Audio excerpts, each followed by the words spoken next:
गौतम बुद्ध के महत्वपूर्ण शिक्षाओं में से एक है सचेतन यानी माइंडफुलनेस और माइंडसेट की शिक्षा, जिसमें पल में मौजूद रहना और बिना किसी निर्णय के अपने विचारों और भावनाओं पर ध्यान देना शामिल है। इससे हमें पॉजिटिव माइंडसेट विकसित करने में मदद मिलेगी।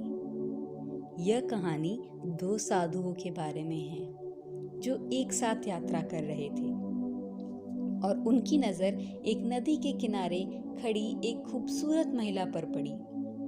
महिला अपने आप नदी पार करने से डर रही थी और उसने साधुओं से मदद मांगी।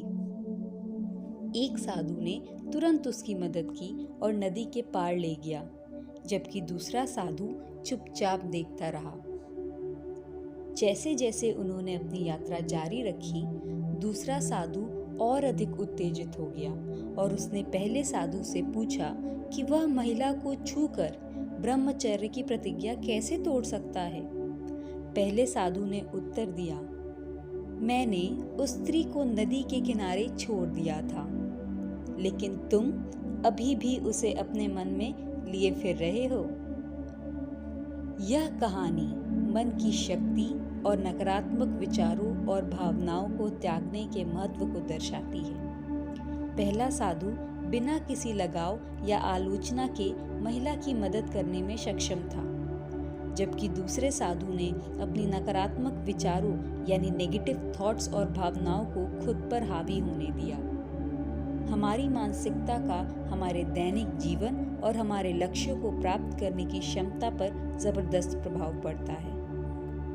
नकारात्मक विचार और भावनाएं हमें कार्य करने से रोक सकती हैं, जबकि एक सकारात्मक मानसिकता हमें सफल होने के लिए आवश्यक प्रेरणा और आत्मविश्वास दे सकती है। ऐसी कई प्रथाएं हैं जो हमें सकारात्मक मानसिकता विकसित करने में मदद कर सकती हैं, जैसे ध्यान यानी मेडिटेशन, सचेतना यानी माइंडफुलनेस, कृतज्ञता यानी ग्रैटिट्यूड और आत्मचिंतन यानी सेल्फ रिफ्लेक्शन।